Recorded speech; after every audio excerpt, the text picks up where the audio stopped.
Good afternoon, everyone. Maayong hapon sa tanan.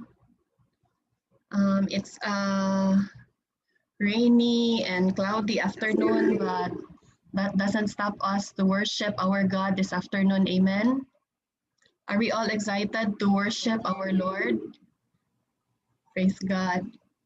So if you have your Bibles with you, please turn to 1 Peter chapter 1, verses 6 to 9.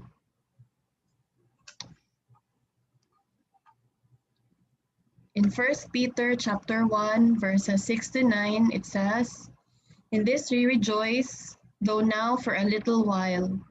If necessary, you have been grieved by various trials, so that the tested genuineness of your faith, more precious than gold, that perishes though it is tested by fire, may be found to result in praise and glory and honor at the revelation of Jesus Christ. Though you have not seen him, you love him. Though you do not now see him, you believe in him and rejoice with joy that is inexpressible and filled with glory, obtaining the outcome of your faith, the salvation of your souls."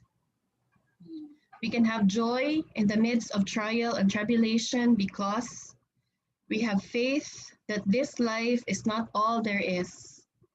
Our hope reaches far beyond the confines of this age of sin and looks toward the day when we will live in perfect face-to-face relationship with our Creator. Amen. Every trial and tribulation is an opportunity to cling to the truth that this world is not our home, to be filled with joy at the thought of what awaits us.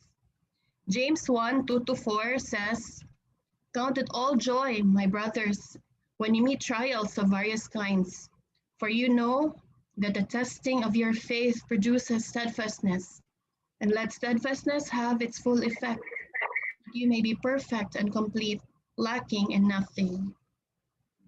Our Heavenly Father knows that if we place our joy in the fleeting and fickle circumstances of this life, our lives will be an emotional roller coaster rather than a reflection of how consistently good our God is. Our Heavenly Father has a compassionate heart towards the problems we face. He never desires us to act or try that everything will be all right. He longs to meet us at the core of our trial and fill us with abundant joy that's rooted only in His love. He longs to guide us through the tough seasons of our lives that try and rob us of our portion of joy. He longs to make our faith steadfast and sure so we can meet the tribulations of this world head on with joy. Brothers and sisters, this afternoon I would like to encourage all of us to run to our Father today with every weight and problem that we have. He guides us to still waters that our soul might be restored and receive all the joy He longs to give us today as we encounter His deep and powerful love for us. The joy of the Lord that is available to us in the Holy Spirit transcends all circumstances, relationships, and possessions. It is an internal joy fed to our hearts by the wellspring of joy the Father has toward us in every season and in every circumstance. Amen. Let us come before the Lord in prayer.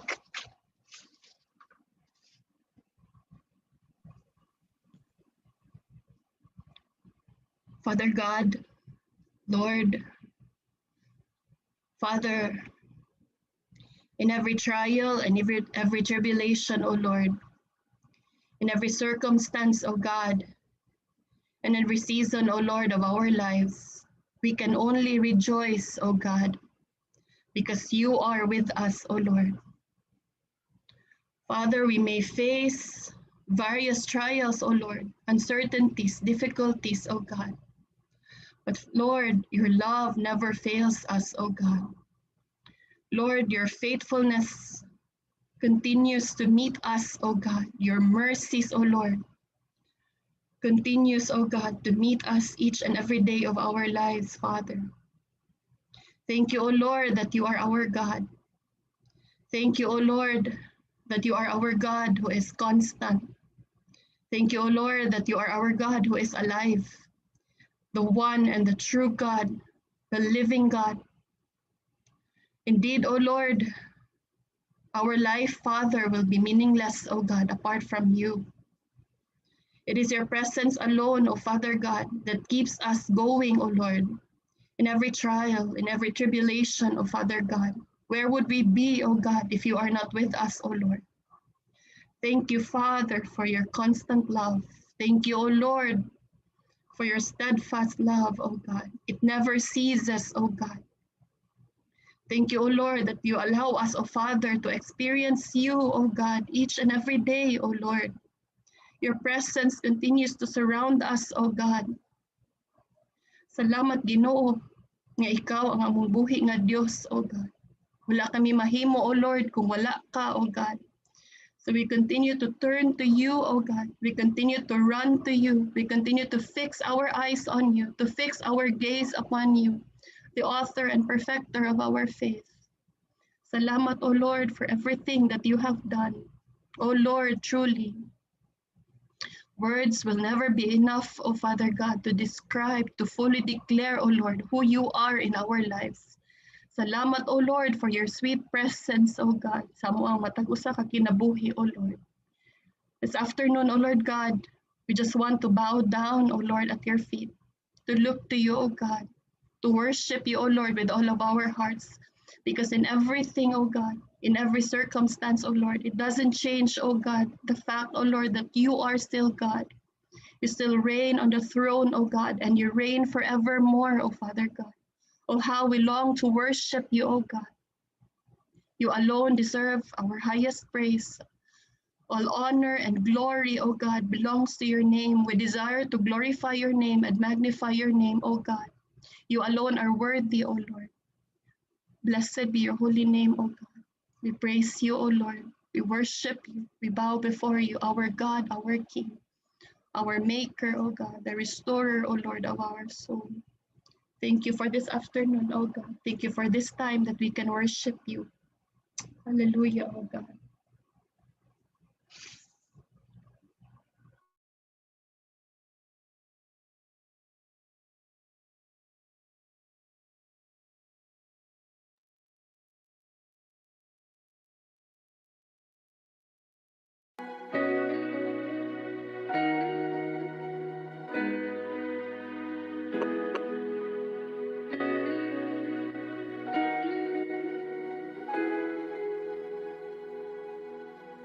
Turn your eyes upon Jesus.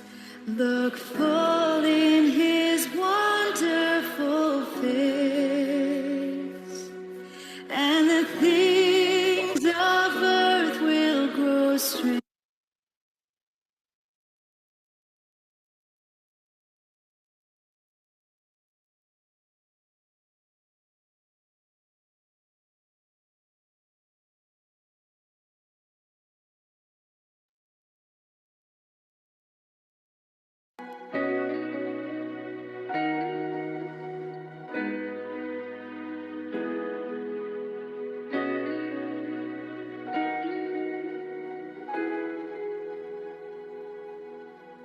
Turn your eyes upon Jesus.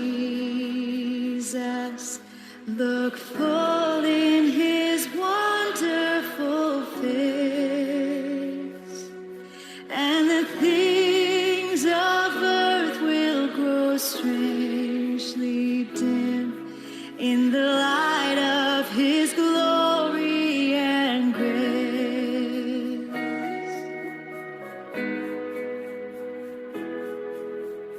Turn your eyes to the hillside where justice and mercy embrace. There the Son of God gave his life for and our measureless debt was erased. Jesus, to you we lift our eyes. Jesus, our glory and our prize. We adore you, behold you, our Savior ever true. Oh Jesus, we turn our eyes to you.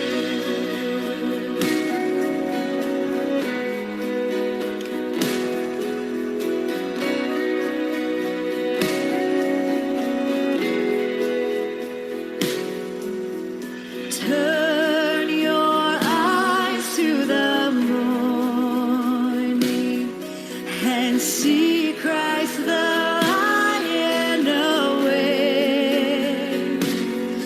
What a glorious dawn! Fear of death is gone, for we carry His life in our veins. Jesus, to you we lift our eyes. Jesus, our glory and our prize. We adore you, behold you, our Savior ever true. Oh Jesus, we turn our eyes to you.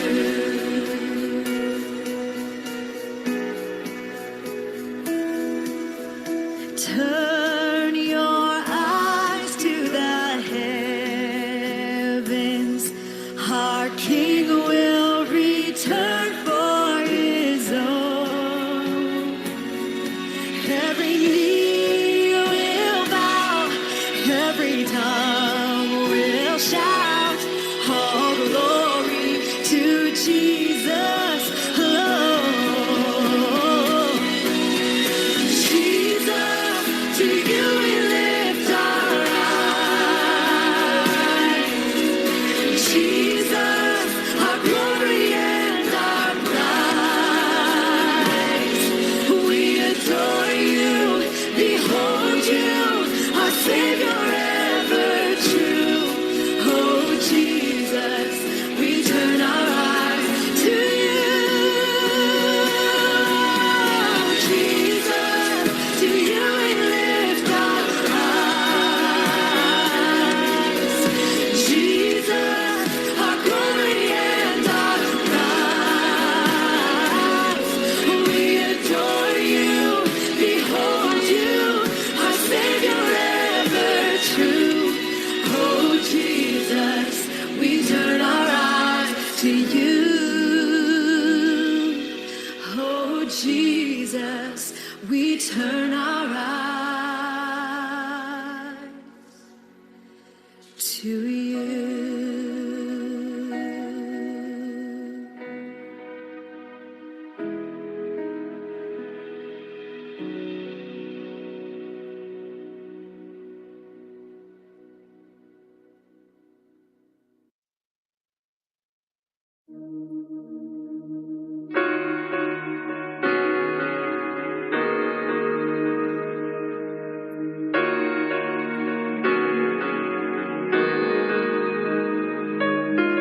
Oh, how great the weight of sin that Lord my wicked soul, bound with chains and bound to every yoke.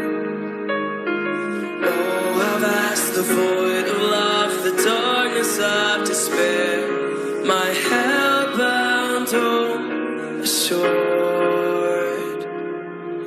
Oh, how great the weight of sin that Lord my wicked soul, bound with chains and numb to every hope. Oh, how vast the void of love, the darkness of despair, my hell-bound hope assured. My God, rich in mercy, made a way. By grace I have been saved, through faith I have been raised.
rich in mercy, made a way. By grace I have been saved, through faith I have been raised, only by the blood of Christ. But God, rich in mercy, made a way. By grace I have been saved, through faith I have been raised, only by the blood of Christ. We were called from the dark, and now we stand in glory's light. Jesus, Savior, King. We were called from the dark, and now we stand in glory's light.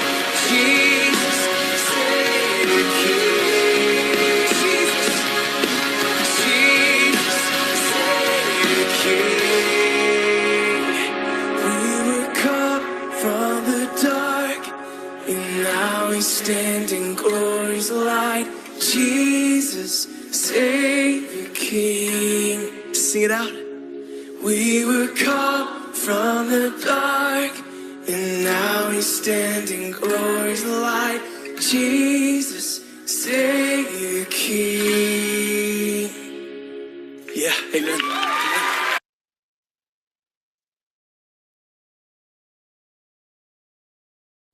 Hallelujah. Praise God, O Lord. Daghang salamat, Father God, that you are rich in mercy, O Lord. Thank you, Father, for your grace, O God. Thank you for your mercies, Father, that are new every morning, O Lord. Indeed, we are forever grateful to you, our God. Thank you for your sacrifice on the cross, for the blood of Christ, for your great love, O Lord. We honor you and we worship you. You alone deserve the highest praise, O God. All glory belongs to your name alone. In Jesus' name we pray. Amen and amen.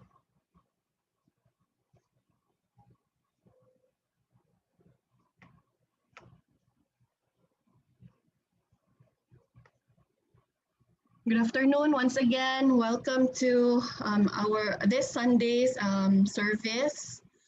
So for our announcement this afternoon, for those who would like to give their grace gifts and their grace offerings, you may deposit them to our MRCC bank account.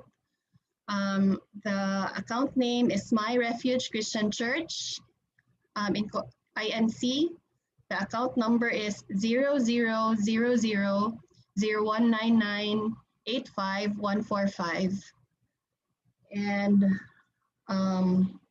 we also have our small group fellowship for young professionals group.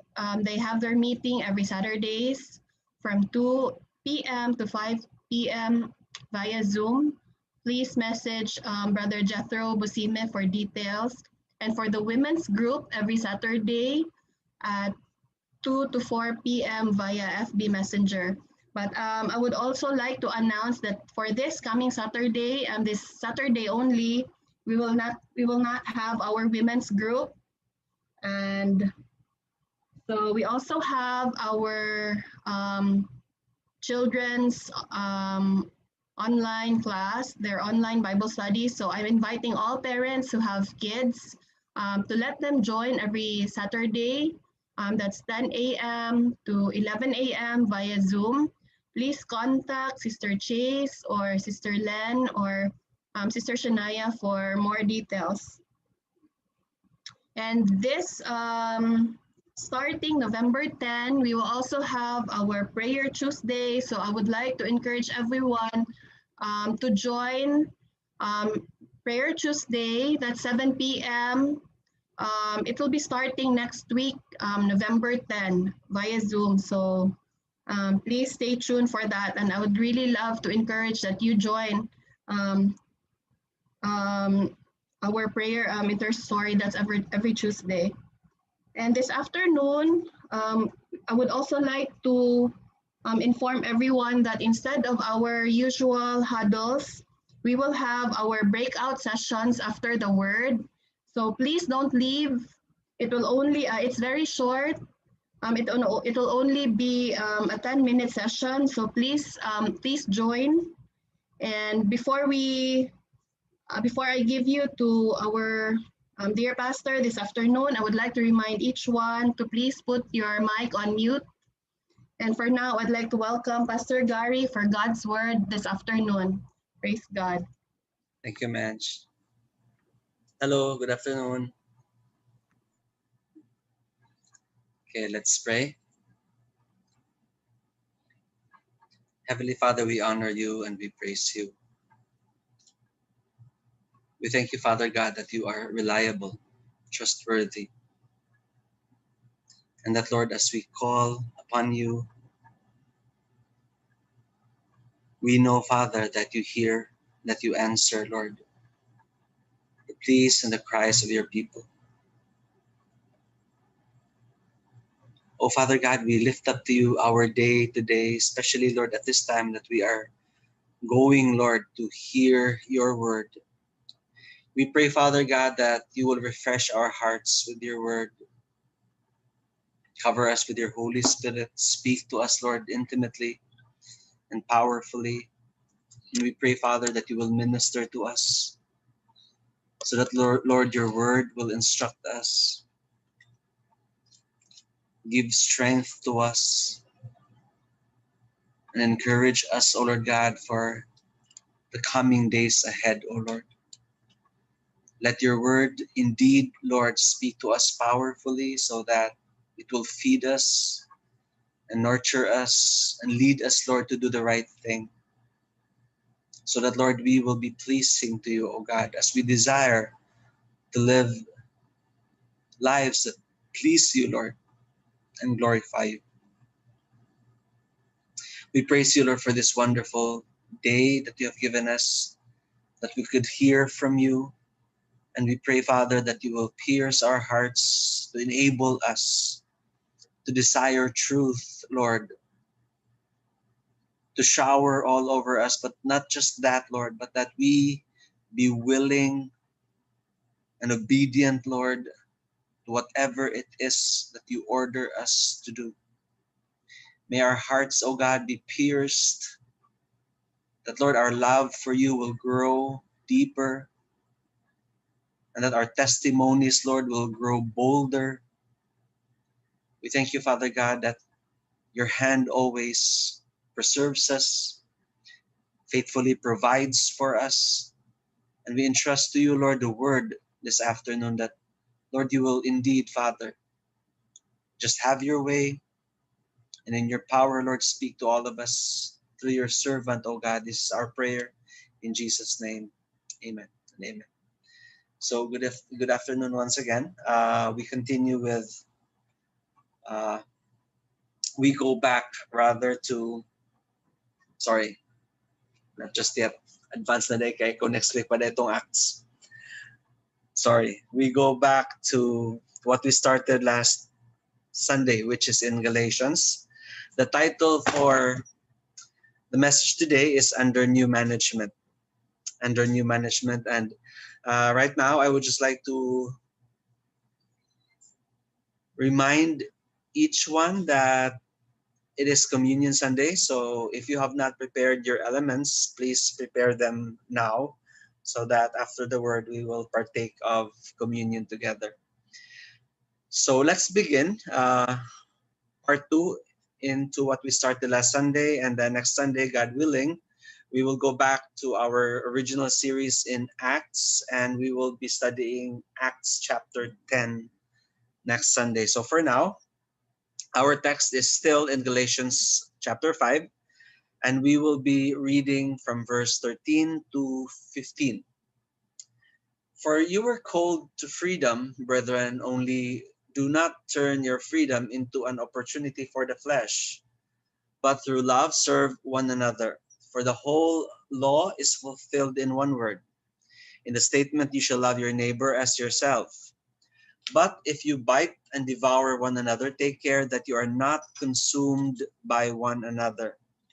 So as we continue, when Christ said, so if the Son makes you free, you will be free indeed.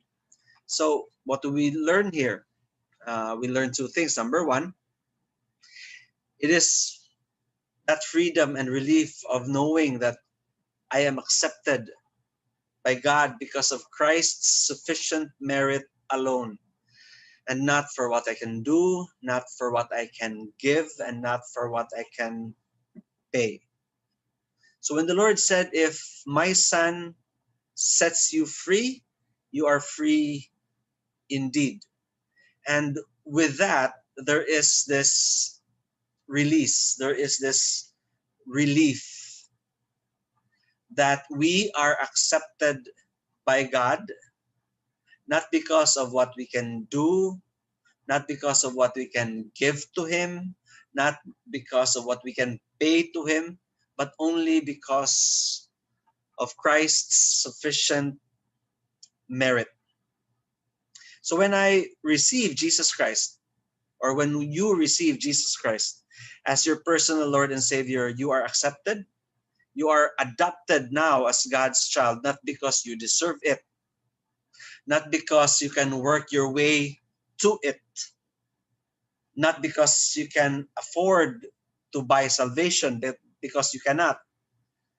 But it is totally on the merits of what Christ did on the cross in Calvary, which leads us to the second thing that we can learn from what God said, if my son set you free, you shall be free indeed.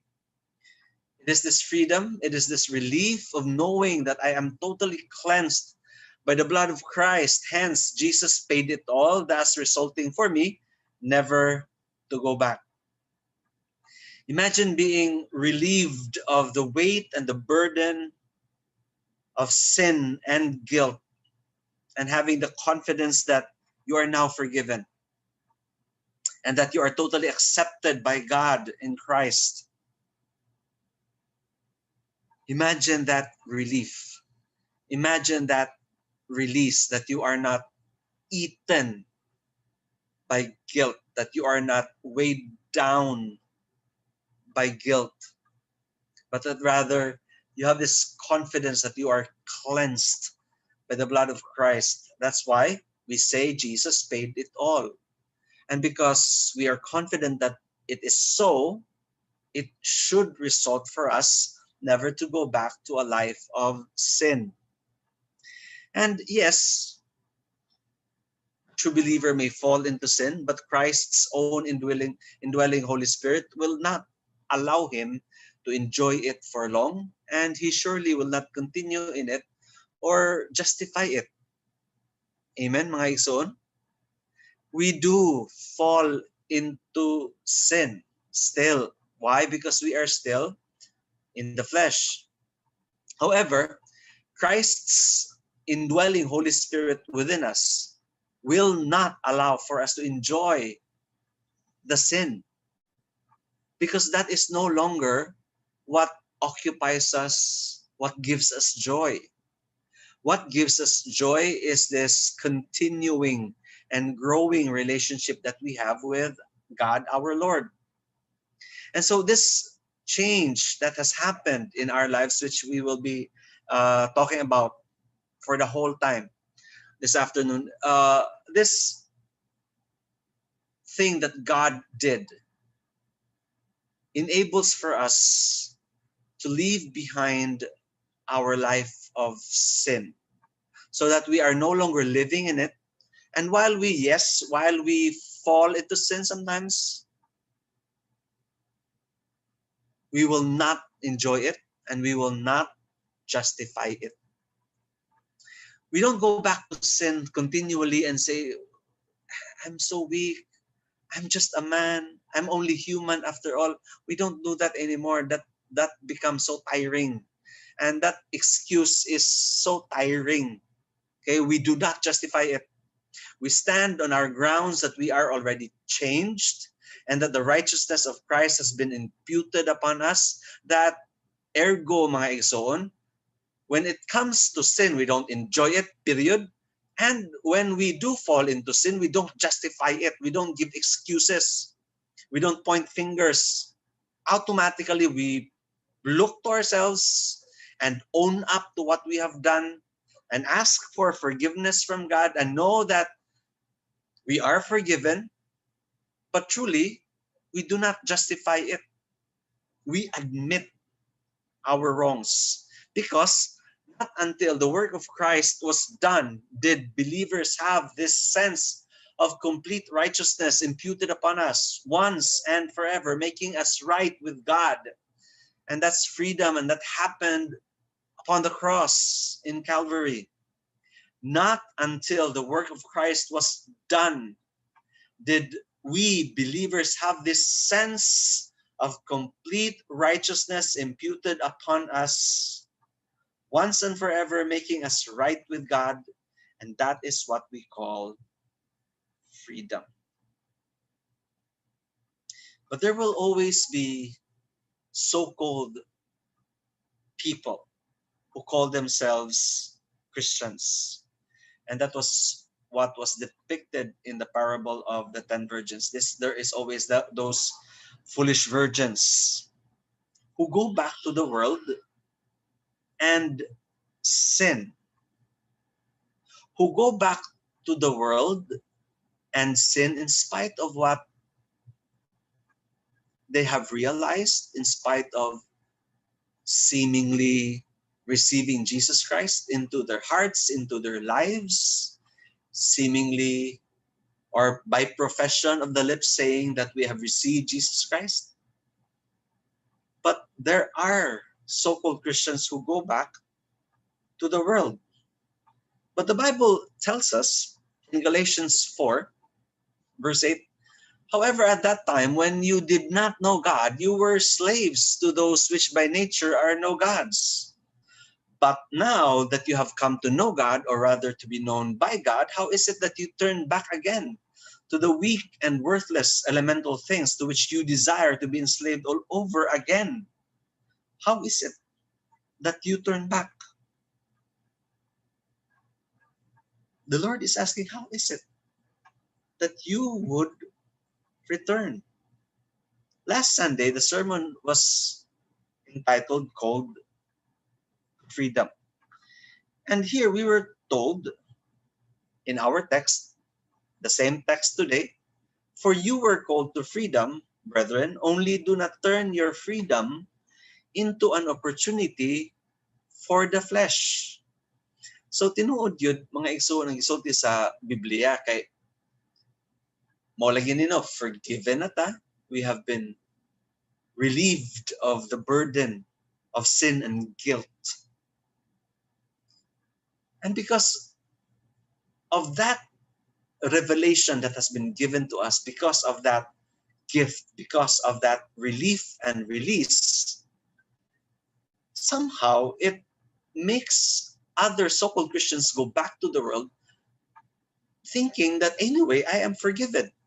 Anyway, I have been cleansed. And if I go back to the Lord, I will still be cleansed. And this is the reason I believe, mga igsoon, nga the Lord has led us to study these words in Galatians after studying the parable of the 10 virgins, because a lot of Christians are so misled and so misdirected into believing that I can go back to the world anytime and go back to the Lord at any time. It just cannot be that a Christian will say, I have the Lord, and yet continue to live in sin. It's not possible. That's a total lie. That's a total travesty to the Word of God. That is actually, to live like that, is to mock God. And so, Galatians 5 verse 13 says, we are called to freedom, but we are mandated to not turn our freedom into opportunities for sin. Okay? That's Galatians 5 verse 13. But in Galatians 4 verse 9, we are being asked, how is it? How is it that you've known the truth? You've received Christ. How is it that you turn back again to the weak and worthless elemental things to which you desire to be enslaved all over again? To which you desire to be enslaved all over again when you have been freed already. So, makaingon ka no, lisod, makaingon ka, lisod pamalandungon, lisod hunaon, lisod sabton, nganong, muingon ka, nganong mo claim ka, I have Jesus Christ in my heart, and yet, it is not seen in your life. It is not seen in your actions. It is not seen in your decisions. So, lisod kayo mga igsoon because clear ang gisulti sa Bible. Okay, earlier, we are called to freedom. But that doesn't mean that since we are called to freedom, we can turn our freedom into sin. That's why earlier, okay, a chapter earlier, Paul asks the question, how is it that having God, having Jesus Christ our Lord in our lives, and having been changed, that we turn back again? And I believe with all of my heart right now, brothers and sisters, mga igsoon, the Lord is speaking to you. Praise God if you have been a faithful child of God who is kana yung straight good ang iya paglakaw in the narrow path that we are in. But yung mga tao nga paspas dali kay mo claim I am a Christian, and magsigilag urong sulong ba? Magsig ambak sa world, magsig ambak ang Lord, magsig ambak sa world. Make up your mind. Make up your mind because humanaman ta sa 10 virgins. The 10 virgins are divided into two. The foolish and the prudent, the wise. Which one are you? You cannot be, I'm foolish sometimes. I'm wise sometimes. It does not give glory to God. How is it that you were freed by Christ? The chains that bound you were let loose. And then you yourself took it back and shackled yourself. Again. How is it that gi-free ka ni Lord sa imo chains, and then having done so, imo gikuha ang chains, and imo gibound, imo kagalingon o balik? That is what Galatians 4:9 says. Let's go to another verse. Okay, let's read. Therefore, if anyone is in Christ, he is a new creature. Amen. The old things passed away. Behold, new things have come. Amen. Amen. Eh? Amen. Amen yun mga ison. Dili kay magbalik-balik ta sa unsa ato naandan. Magbalik-balik ta sa ato pagpamakak. Magbalik-balik ta sa ato old ways. Nganong naaman na nakasuwat nga, therefore, if anyone is in Christ, he is a new creature, the old things passed away, behold, new things have come, and that is true. That is real. That is alive. Sige, tagbalik sa ato naandan, sige, tagbalik sa ato mga kinagawian, kapoy kaayo mga igsoon eh. Nya kung yan nato kinabuhi ang mga nagtanaw nato ngayon po noong samtaon ni siya. Verse 18, now all these things are from God who reconciled us to himself through Christ and gave us the ministry of reconciliation. We are no longer warring with God. We are no longer objects of wrath. We are reconciled with God through Christ who died for us. Verse 19, namely that God was in Christ reconciling the world to himself, not counting our trespasses against them. Imagine, the Lord is no longer counting our faults, no longer counting our sins, because he has committed to us the word of reconciliation, not counting our sins against us. And then we go back to the world. And then we go back to sinning. Simang kayo, no, mga igsoon? Sakto man ang word, no, simang. You're not going straight. You're veering.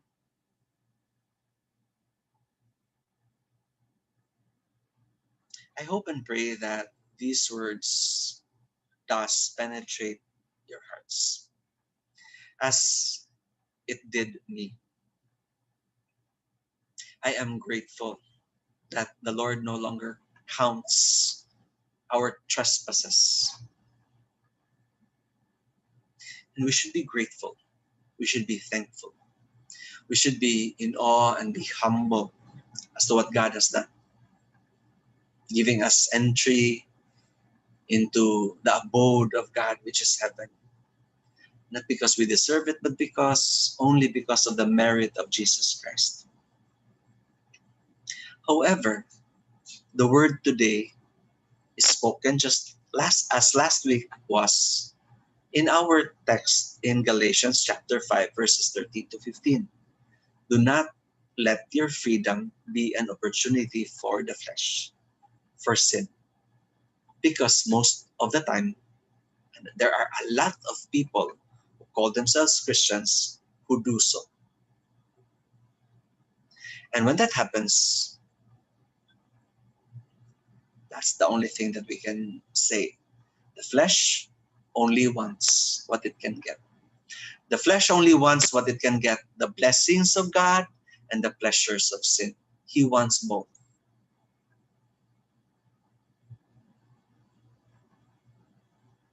If you are not born again, you will want everything that your flesh wants because it's pleasurable. But when you become born again, you want the righteousness that Christ can give. And you want a changed life because you now have a contrast. You now have something to compare yourself from. Atong una, ingani ko, karon ingani ko. Atong una, ingani ko, karon ingani nako. Yeah, it would be a big tragedy if atong una, ingani ko, karon ingani lang gihapon ko. So, sa may nabuhat sa pulong sa Ginoo sa imo kinabuhi, sa imo kasing-kasing. And yes, man is so sinful. That is why in the Old Testament, God gave the law. God gave the law because He knew man's natural inclinations for sin. That man is truly sinful and that man will truly crave to feed the flesh. So the only way to prevent man from totally unleashing his worst was for God to establish the law. This is Old Testament, so that God could set boundaries on our behavior. And that if ever we cross that line, that particular line, then penalties and punishment will be given. The law was given in the Old Testament because God saw the sinfulness and the inclination of man, and that was just to do anything that he would want. Ergo, the law had to be given to stop man from doing whatever is right in his own eyes. Because sin makes you say that everything I do and say is right. Why? Because apart from God, apart from Christ, there is no conviction. There is no conviction. If there is no Holy Spirit convicting our hearts, everything that we do and say is right for us. And we will justify it. I will give you two illustrations. Okay? two very simple illustrations to bring home our point. Okay? Look at the picture. The first illustration is this. If I don't have money, the sinner in me will rob instead of work. Correct. Sa usa ka tawo nga walay Ginoo, pwede siya moingon. Hindi ko nila lahat. Pwede siya moingon. The sinner in us will say, ay kapoy kaayo, I'm lazy. I would rather steal. I would rather rob than work. So muna, if I don't have money, the sinner in me will steal or rob instead of work. Why? Because the Word of God says, work. Be diligent. Be industrious. Save up. So opposite man yun pirmi si Lord og ang sin. Okay? So the Lord says work. The sinner in us, the sin in us will rob instead of work. So when we cross that line, we are punished. When we are caught, we are punished. And when we are caught, okay, we pay a specified fine, a penalty fine, okay, to several years in prison. And once you are released from prison, there are more consequences. Why? Because you will have difficulty getting a job. Who would hire you with such a record as stealing? Some might give you a chance, but truly you will have difficulty, okay, getting a job. Therefore, mga igsoon, the law makes us do the right thing. Because, mag-ingon man ka, I cannot do that. I should not do that because mapriso ko. So the law makes us afraid to do bad things. Minaw tarong ha. The law makes us do the right thing. Amen. I will pay my taxes because mapriso ko. I will behave. Mutuman ko sa curfew. Kana. The law makes us afraid to do bad things. That's why God established it. But question, how is it that even with the law, man generally still commits sin and hopes to get away with it? For example, grabe yun ang crusade ni Duterte against drugs. Pero nga naman taon, nga wa man gyud kahumanan ang mga drug addicts o ang mga dealers. Gyud kahumanan. As simple as this quarantine, sa ilan taginog stay home, pero gasabong. Di ba? Now what is so sad, nagdawat pag yung kag fund, nagdawat pag yung kag SAP, nagdawat kag amelioration fund, nagdawat kag ayuda, and then sabong nimo, gisugal nimo. It's so sad. How is it that the law was established by God to make us do the right thing? How is it that generally man still commits sin and hopes to get away with it? For example, a drug dealer will continue to sell drugs until he is caught. And let's just say he's been dealing for 5 years. Sabi niya siya, nindot kayong business, nakapagpatayo siya ng bahay. In Ormoc, there is one famous drug dealer na nakapagpatayo ng hotel. The business is good. Nakapagpatayo ng bahay, nakapagpatayo ng hotel until you are caught. Ay, mali di ay. Mao. But you already know it's wrong. Which leads us to the second illustration. A husband, indot tagpod kayong picture, oh. How dare this husband? May pa kayong paglinlin sa asawa niya, ang kamot o spikas. A husband gets a mistress and commits adultery. Okay, so what happens is the law punishes, okay, the party that is guilty. If you are the husband who has a mistress, pwede ka masu sa imo asawa for concubinage. Are you listening? Kung ang bana guilty of having a mistress, pwede ka masu sa imo asawa for concubinage. Kung ang guilty is ang wife having a male lover, pwede siya masu sa bana for adultery.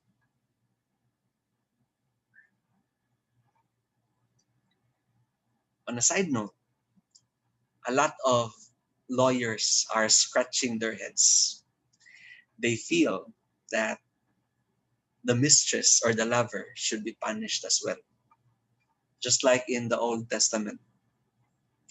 But in our day-to-day, the mistress or the lover is just given a restraining order not to go near.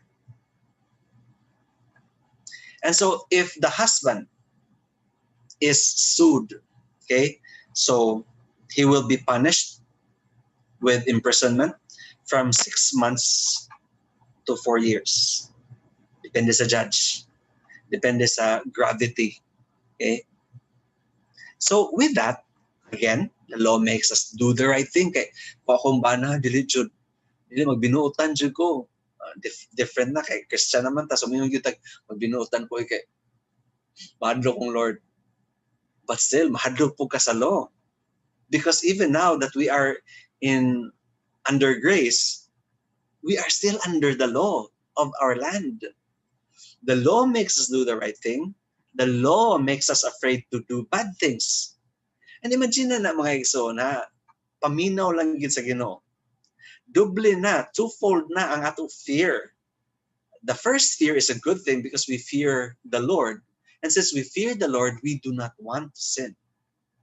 And secondly, we live under the authority of our leaders. And so again, we do not want to sin also so that we will not incur punishment, imprisonment, or penalties.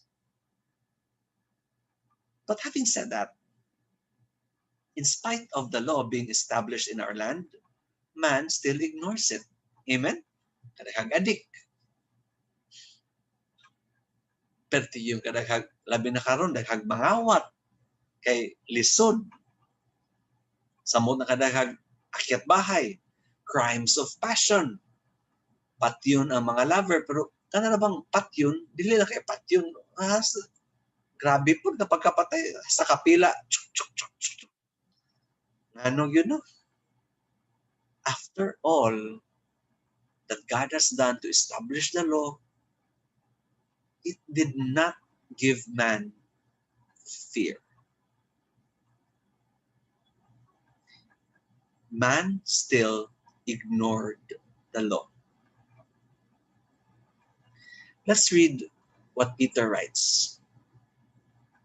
Peter writes, "Submit yourselves for the Lord's sake to every human institution, whether to a king as the one in authority in your land, or to governors as sent by the king, for the punishment of evildoers and the praise of those who do right. For such is the will of God." Amen. That by doing right, we will silence the ignorance of foolish men. Act as free men, and do not use your freedom as a covering for sin, but use that freedom as bondslaves of God. Imagine our text is in Galatians, written by Paul.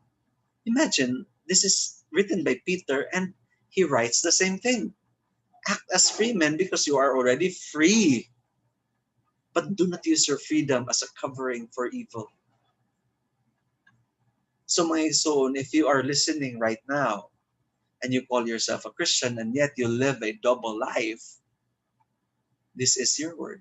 And feel the double-edged sword of God penetrating your heart. It cannot be. Anak, God is saying, do not use your freedom as a covering for evil. but because of what my son did, be a bond slave of God in gratitude, in thanksgiving for what he has done.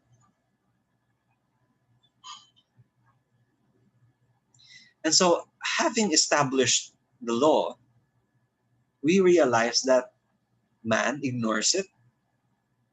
Man is not afraid of it because he will do it.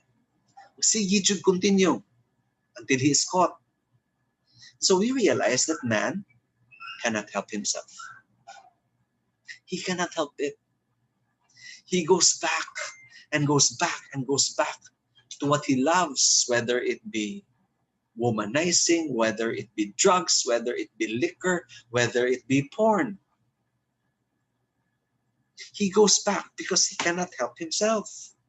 So something had to change. Something needed to be done.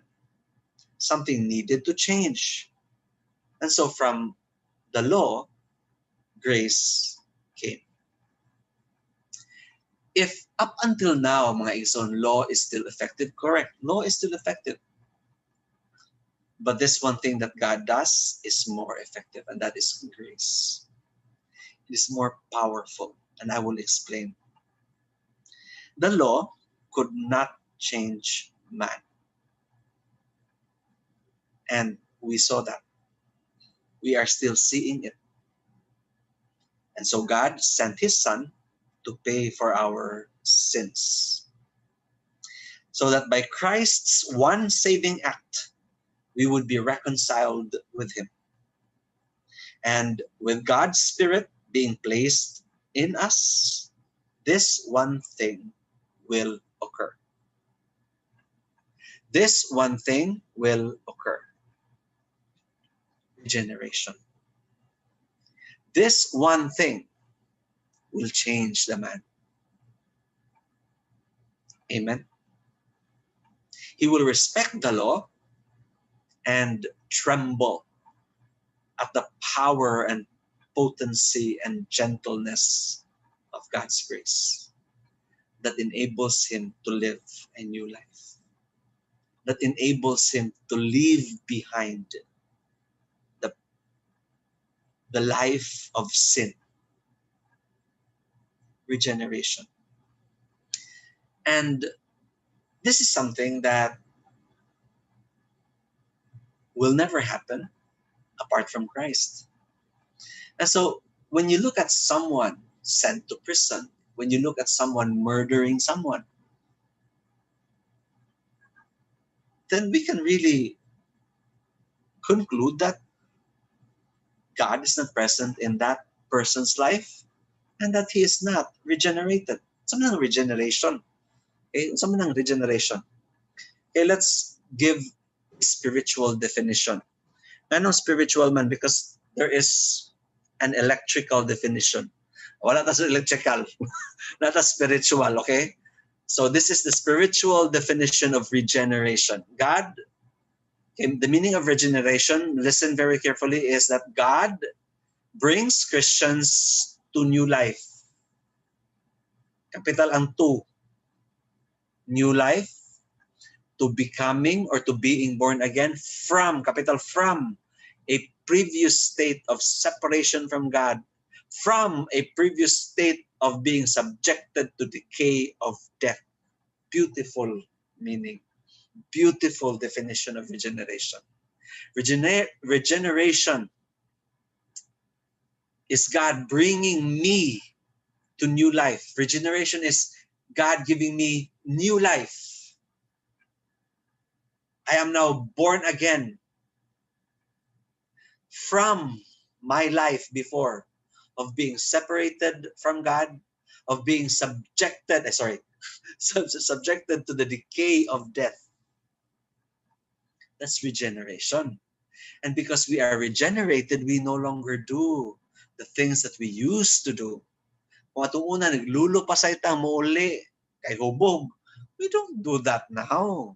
Kung atong una, grabe kayo, sige lang kag high as a kite, karon dili na.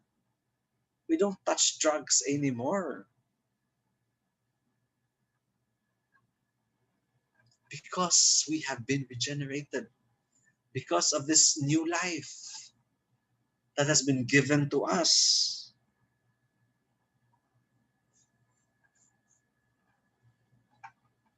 Two verses to support this. There are more, but because our time is limited, I will just give two verses. Number one, but God, being rich in mercy, because of his great love with which he loved us, even when we were dead in our sins, made us alive together with Christ. For by grace we have been saved, and raised us up with him, and seated us with him in the heavenly places in Christ Jesus. Amen. Praise the Lord. This is Paul, and again, Peter. Mura nagsabot yung duha, no? Pareho yun sila, kasing-kasing. Pero actually, wala magsabot ang duha. It's just that the Holy Spirit works in our hearts.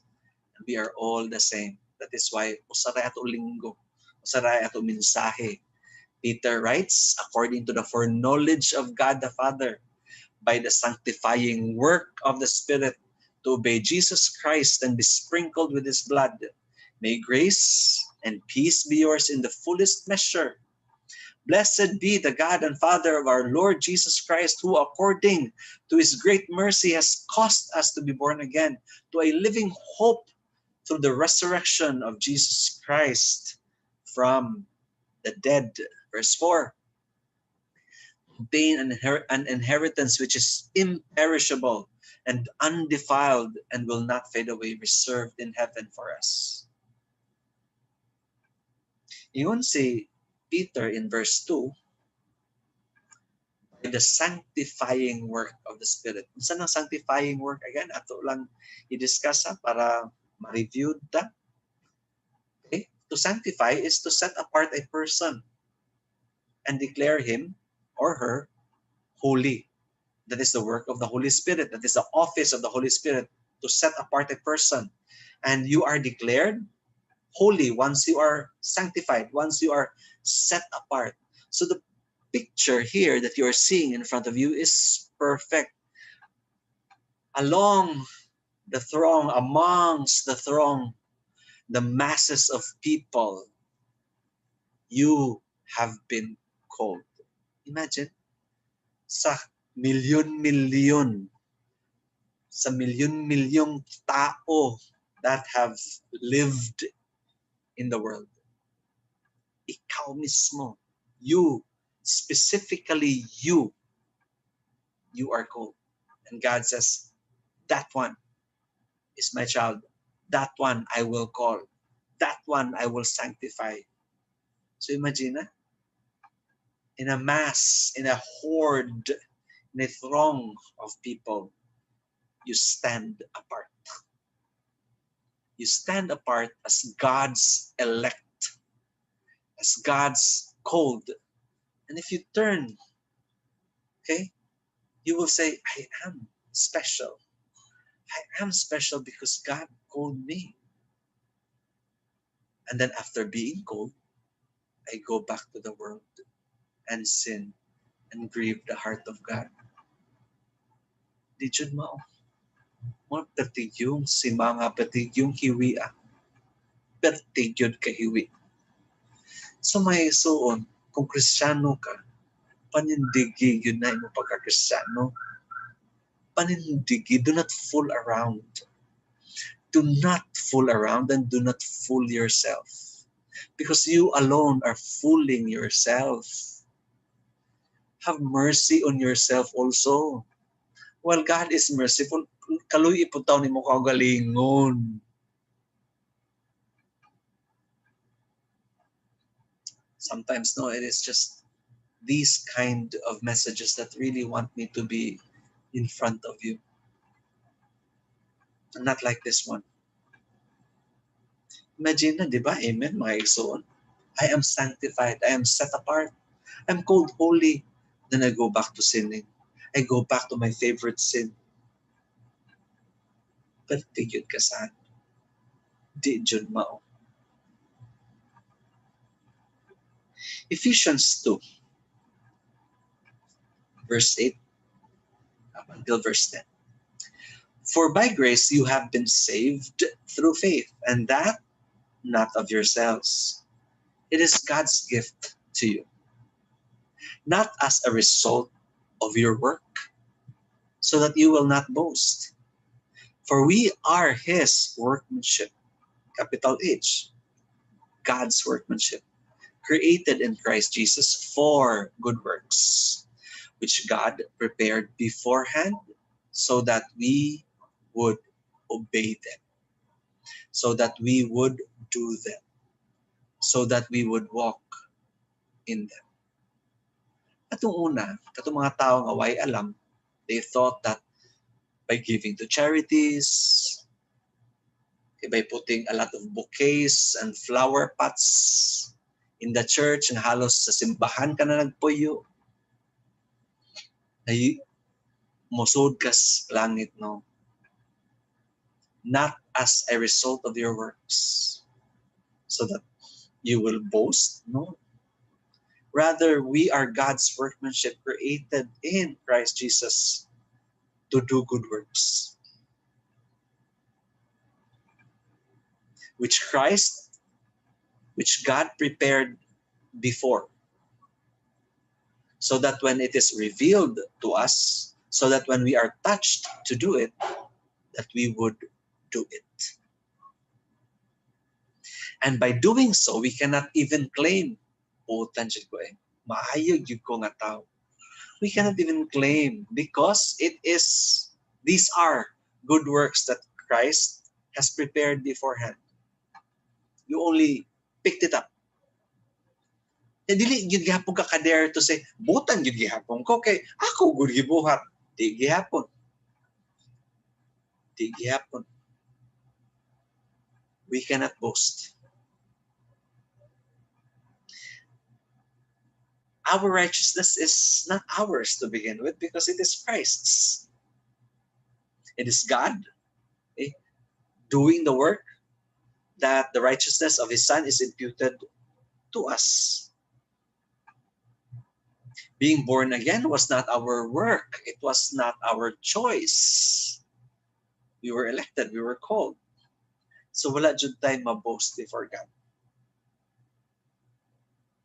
Verse 8, mga igsoon, it is the gift of God.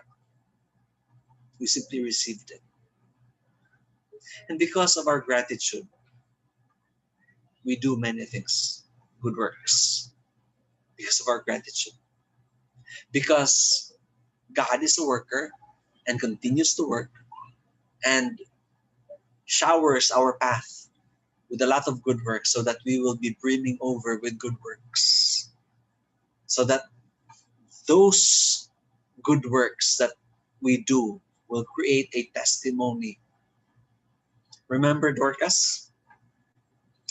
A lot of women were crying for her and holding the garments that Dorcas used to make for them. Dorcas was teeming over, pouring over good works.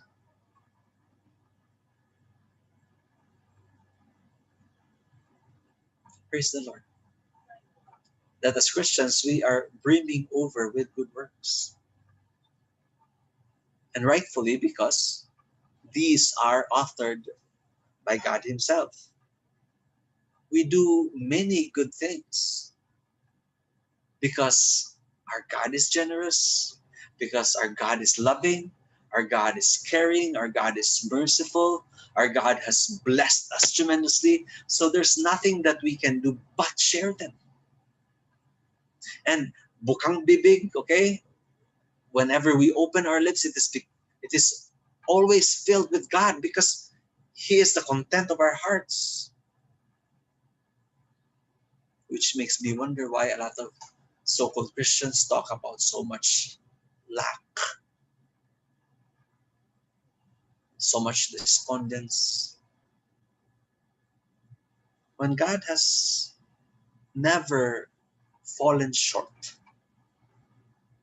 nor He ever lacked for anything in our lives. A Christian might say, kuwang, kuwang, kuwang. Actually, it's just a matter of perspective. What about half empty, half full na glass? It's just a matter of perspective, because if the Christian is grateful, he's content. If the person acknowledges that apart from God, I am nothing and I have nothing good, then he will be grateful. Yes, there will be times of lack. God does allow times of leanness. But still, it does not rob the Christian of faith, of joy, of peace, of sleep, of hope. And these are God's gifts. We are never miserable. And even if we are miserable sometimes, at times, it can be for a little while. But then when we run to God, we find ourselves relieved of misery. We become hopeful.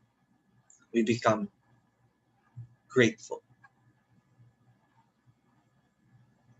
The Christian is so different. Why? Because he has the Spirit of God. The Christian is different because, why? He has the righteousness of Christ. He is light. He no longer lives in darkness. He knows the truth. He does not live in confusion. He does not live in burden and in heaviness of spirit. There is no longer a dark cloud hovering over him. He is freed. And yes, we are a sanctified lot. The very idea of it that I have been elected, I have been chosen from the beginnings of time, even before the beginning of time. And that is our privilege. Set apart from the world, declared holy. And Christ performed all this.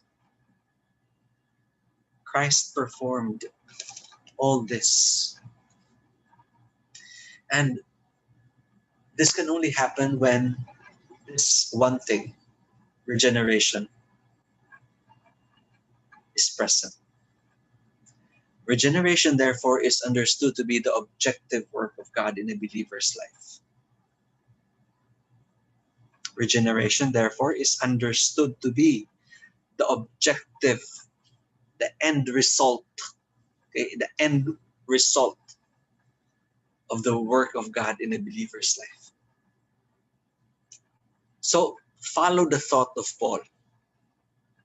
Follow the thought of Paul. I am memorizing the whole letter of Galatians into these verses. Follow the thought of Paul. For through the law, I died to the law so that I might live to God. I have been crucified with Christ. It is no longer I who live, but Christ lives in me. And the life which I now live in the flesh, I live by faith in the Son of God who loved me and gave himself up for me. I do not nullify the grace of God, for if righteousness comes through the law, then Christ died needlessly. That was Galatians chapter 2. Let's go to Galatians 4. However, at that time, when you did not know God, you were slaves to those which by nature are no gods.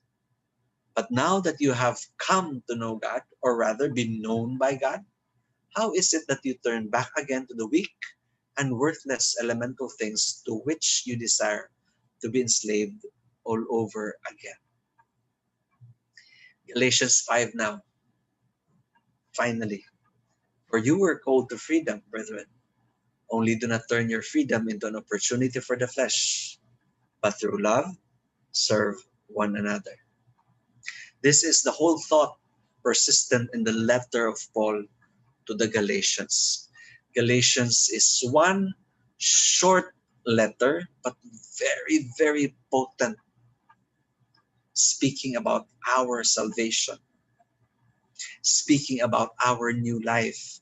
That is why even if Galatians is a very short letter, it is called the Magna Carta, or the Great Charter of Christian Liberty. Galatians is called the Great Charter of Christian Freedom. Even if you Google that, Christendom knows and understands that the letter of Paul to the Galatians is the Great Charter about our freedom. The freedom to choose to no longer sin. The freedom to choose and to declare that I am no longer like that. I am freed. I am no longer enslaved by sin. Meaning, you are free. You are no longer slaves to sin. Like what MacArthur said last week that we quoted, for the first time in our lives, we can say no to sin. Because if I still say yes to sin and at the same time call myself a Christian, then I am actually not freed by the Son. Rather, I am still enslaved by sin. So out of our love for God, out of our gratitude for Christ, communion later on, out of our gratitude for the one who set us free, we ought to be following him, we ought to be obeying him, we ought to be submitting to him, we ought to be serving him. So much more. We ought to be following him.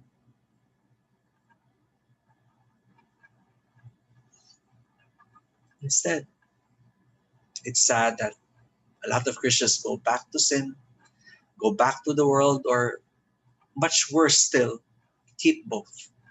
Keep God and the world. It is so foolish. As I've said earlier, you will have to be either a prudent one or a foolish one.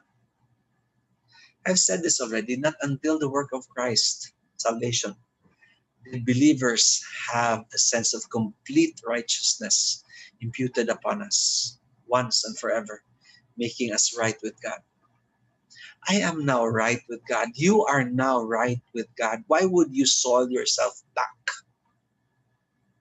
Why would you dirty yourself back? Take note, salvation is the work of Christ, making me right with God. First line, the work of Christ. Last line, making us right with God. Not what we did, not what we can give, but it is the work of Christ totally and completely, making us right with God.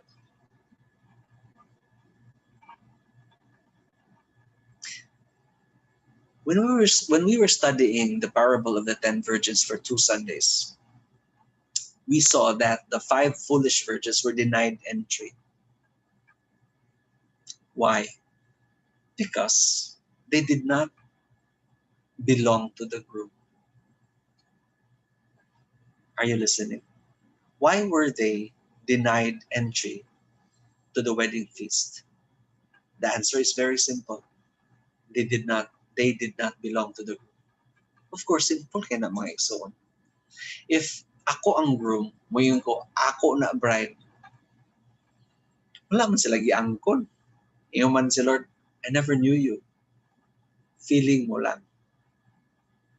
So you see, it's very simple.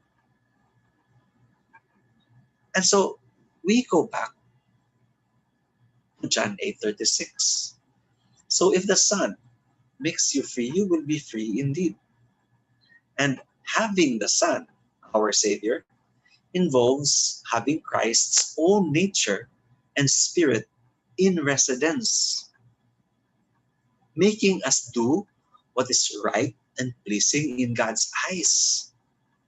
We do whatever is right in His eyes now, and not whatever is right in our own eyes. That's the difference now.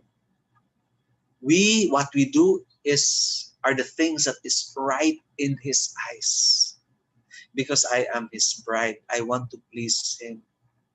And I am now a changed person because of His presence, because of His Spirit residing in me. Not whatever is good or right for me. Because after all, I'm dead. It is now Christ living in me. That is our glorious privilege of living under the internal guidance, restraint, and power of the Holy Spirit, who energizes us to obey God's will. Beautiful. There is guidance, internal guidance. There is restraint. Don't do that. And there is power that enables us to obey and honor Him as our King, as our Lord. That enables us to do His will, even if it is difficult for us. Ephesians 1. In Him we have redemption through His blood, the forgiveness of our trespasses according to the riches of His grace. This is verse 7, and we jump to verse 13. In Him, you also, after listening to the message of truth, the gospel of your salvation, having also believed, you were sealed in Him with the Holy Spirit of promise. Amen. And so as freedmen, walk by the Spirit, and you will not carry out the desire of the flesh. Dili pwede ngayon di mo gyud ganahan man siya ko ganahan siya gihapon kay kumuinom, ganahan siya gihapon kay kumuhit-hit, ganahan siya gihapon kay kumusabong. Dili gyud pwede mga anak, dili gyud pwede mga igsuon. Because if we walk by the Spirit that has already been sealed within us, we will not carry out the desires of the flesh. Why? Because you are no longer present. You're already dead. It is now Christ who dwells in you. The old is gone. The new has come. Do not keep your old self and keep these things, these Christian things, at the same time. No. We only need to ask ourselves these two questions. Am I man-centered or God-centered? Simple kayo. Kung sala, kung ganahan ko mabuhat sa ako gusto, I am catering to my flesh. Simple kay mga iso. You only need to ask this question, number 1. Am I man-centered or God-centered? For the glory of God. Does this please God? Or, yes, does this give glory to God? Ang ako pag inom, ang ako pag shabu, ang ako pag pamamay, ang ako pag pamakak, does that give glory to God? That's no longer your trait. You are now given a new trait and character, and that is of Christ's. How is it that you're still doing the same? Ano pwede magiging mo kabakakon? I always complain to my wife that the people that I meet, na wala dili Kristiyano, grabe, jud makak. I complain a lot because grabihan, wala ang conviction. Pertikid ka bakakon yun. Sayon kayo. And I've also met a lot of Christians who tell me they are Christians. Pertikid ka bakakon. Sad. The answers to these two questions will already give us truth and tell us who we are. Amen? It will tell us if the truth is operational in our lives. Because sin, for which we have been so inured for a long time, can still lure us or seduce us and be attractive to us. Are you listening? Yes, even as Christians, ang naminaw mo din na, yes, sin, for which we have been so inured for a long time, can still be attractive. We can still be tempted to go back. Saan ang inured? Something that we have been so accustomed doing. In Bisaya, naanad na ta. When we say of being inured, naanad, it actually connotes something that is unpleasant. Always something that is unpleasant when we say inured. Mona, it is so refreshing when one says he is inured when it comes to being disciplined in studying. Mona, I am so pleased when I meet someone nga na I study habit. Estudyante ba nga, dili na kinalan inon, oy, pagtuon, oy, paghimog assignment. Nindot ka na bang na-ingrained sa ilaha ang study habit. In a very good way, study habit has been inured. But the opposite is also true, that sin, like lying, like stealing, has been inured in our lives for the longest time. And because we have been so inured with sin, old habits die hard. But the thing is, my son, with what Christ did and with what God did, that he imputed the righteousness of his Son, we are now able to do what is right. And so John 8:36 says, so if the Son makes you free, you will be free indeed.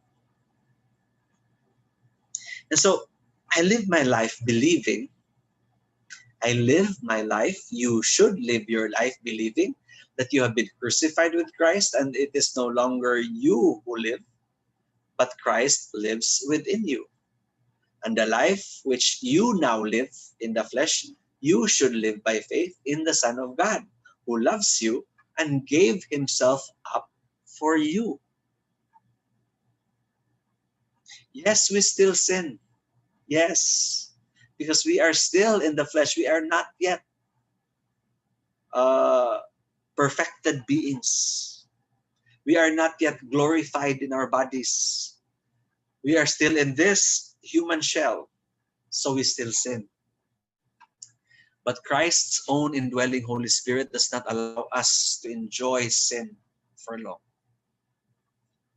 Una-unaon mo mga ison, if you are now living in your sin for quite some time, you are not a Christian.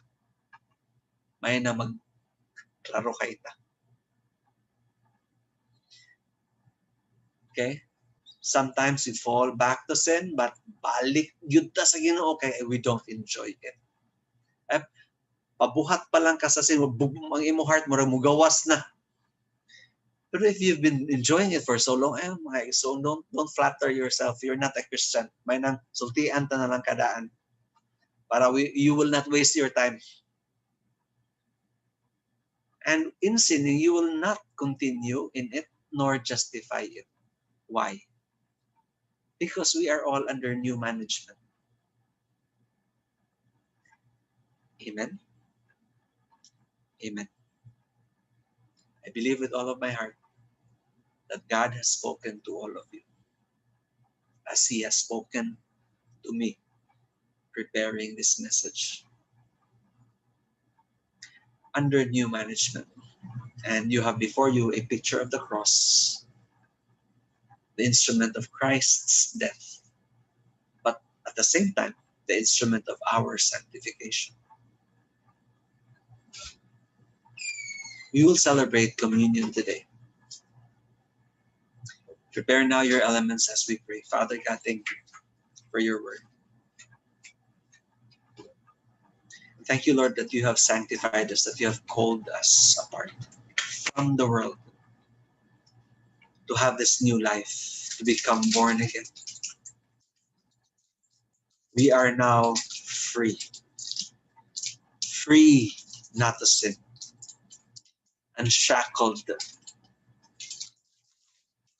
Unshackled, Lord.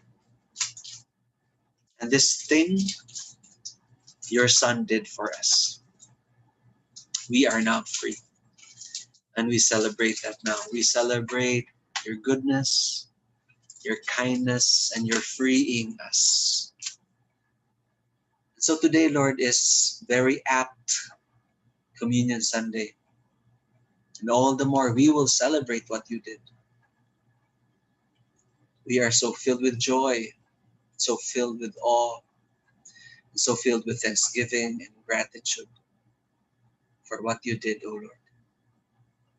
For the release and the freedom and the confidence you have given us. For the light and the lightness of being that we have.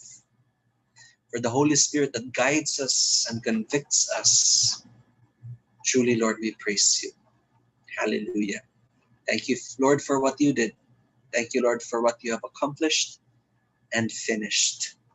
So that, Lord, when you cried out, it is finished, you truly finished it and conquered death and victory. So that, Lord, we are no longer subject to the decay of death, but that, Lord, we are automatically adopted into your household, seated at the heavenly places at the right hand of God, your Father, who has become ours through your great sacrifice, death, and resurrection, to which we celebrate today.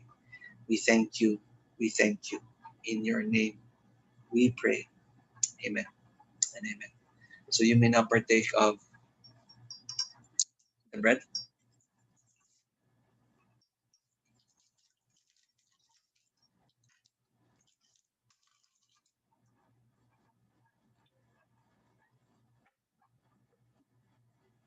And the wine.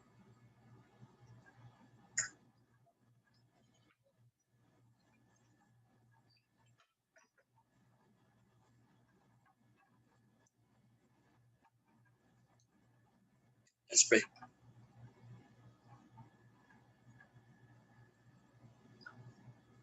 Father, once again, we remember what you did. And we are grateful. Especially, Lord, with the word today, that we have been set free. The mandate, Lord, that we are not to use our freedom for opportunities of the flesh. We are truly free to be righteous because that is what we are. Having been crucified with Christ, it is no longer I who live, but Christ lives in me. Hallelujah. What a great privilege that you have given us. We praise you and we thank you for what you did indeed.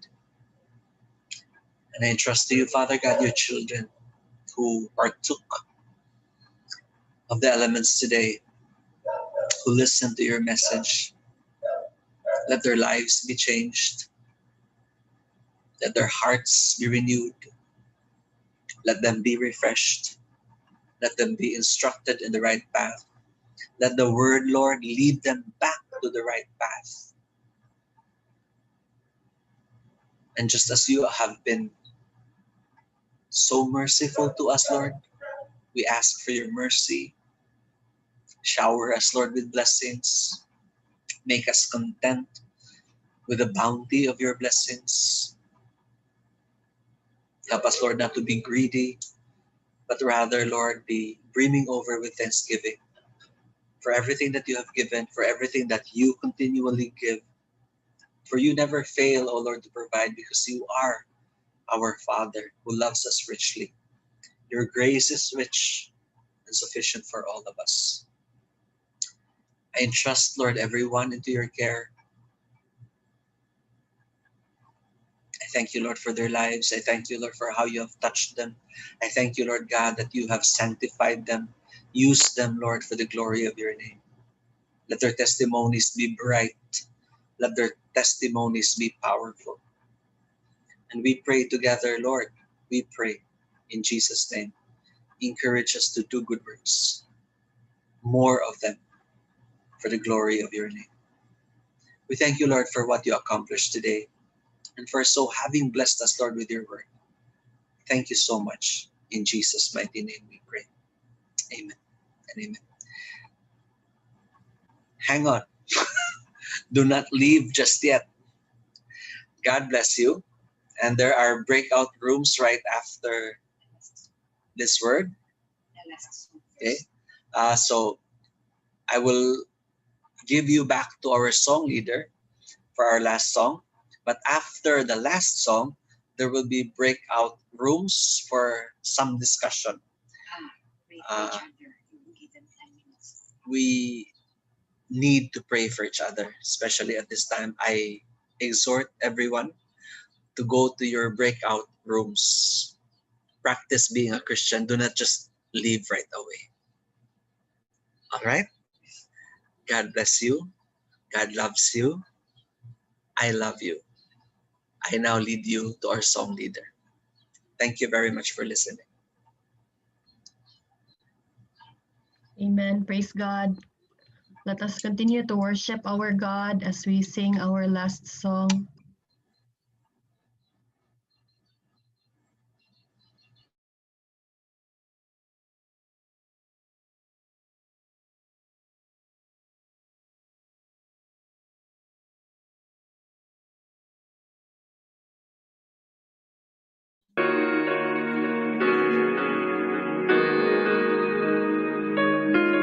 Oh, how great the weight of sin that Lord my wicked soul, bound with chains and numb to every yoke. Oh, how vast the void of love, the darkness of despair, my hell-bound hope assured. Oh, how great the weight of sin, the Lord my wicked soul, bound with chains and numb to every hope. Oh, how vast the void of love, the darkness of despair, my hell-bound hope assured. But God, rich in mercy, made a way.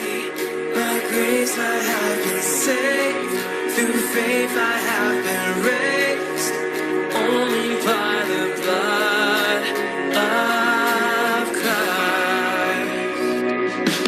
Oh, how great the sacrifice the Father made for me, freedom flowing from the battered key.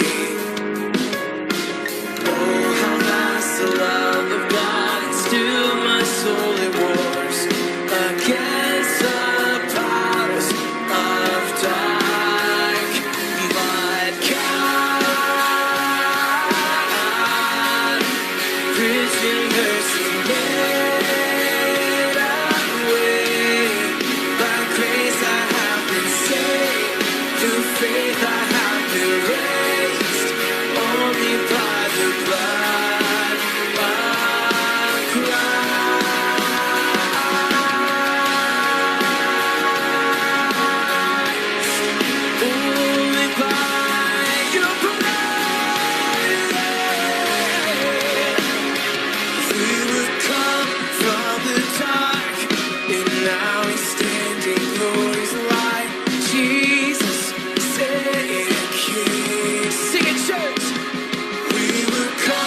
grace I have been saved, through faith I have been raised, only by the blood of Christ. But God, rich in mercy, made a way. By grace I have been saved, through faith I have been raised, only by the blood of Christ. We were called from the dark, and now we stand in glory's light. Jesus, Savior, King. We were called from the dark, and now we stand in glory's light. Jesus, Savior, King. Jesus, Jesus, Savior, King. We were called from the dark, and now we stand in glory's light. Jesus, Savior, King. Sing it out. We were called from the dark, and now we stand in glory's light. Jesus, Savior, King.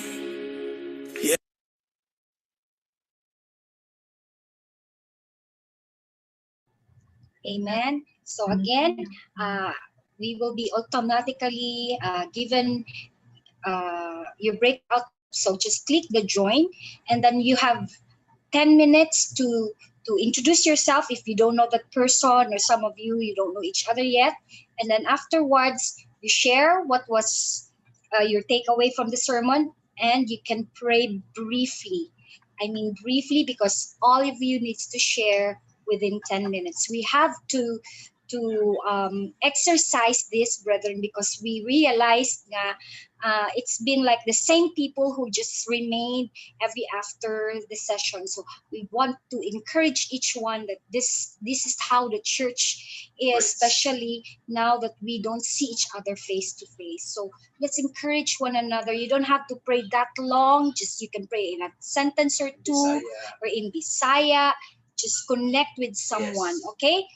Let's let the host do the breakout session, and just click the join. And for those of you after that who wants to go, you may leave or go back to the main group after that 10 minutes. Thank you. Can you do it now, Jet?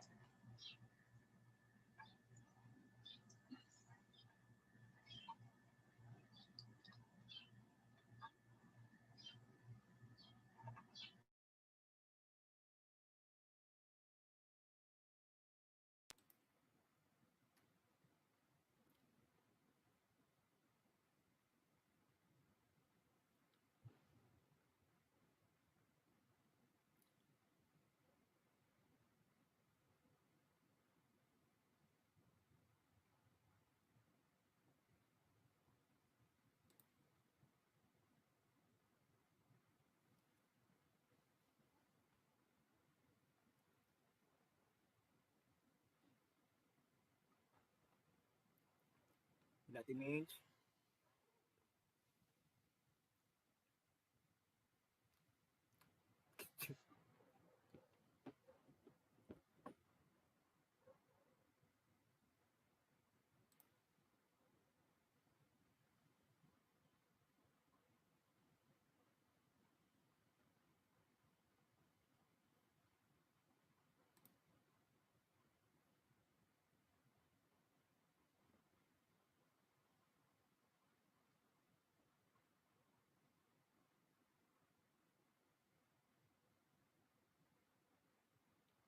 Dati. Dati Minch.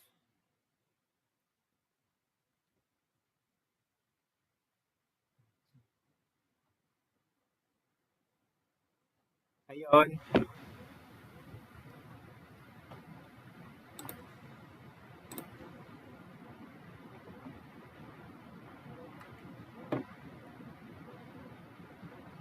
Hey, Trish.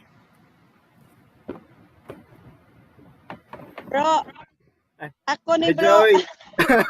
Kamusta? Okay ra na ami sa beach manggod. Pero Wow. wala ang women's.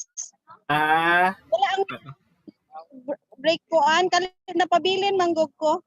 ah. Mm. Okay, mo leave na lang ko ha. Yeah, sige te. Koy na si Sis Joy Ah, ngo. nasi Kwan? Si ano? Si Joy. Oo, na si Wilma. Wa. Si Nakaw na Ate Fel. sila. Actually te nag-break rooms me. So, bali sa uban sila nga group. So dapat dito ko. Kay Trisha manggod ni nga account among gigamit mao nang wa ko Ah, ka. yeah. Okay lang. Okay lang Ate Joy.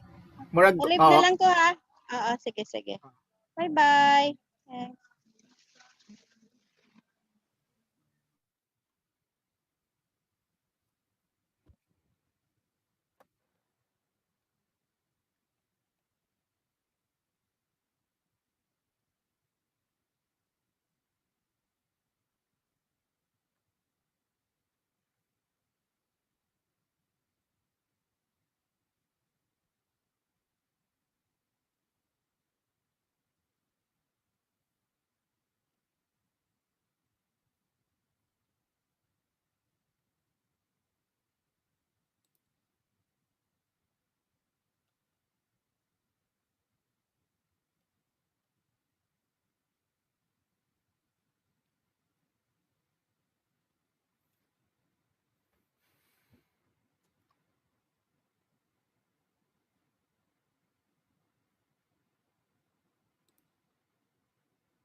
Gilgit News.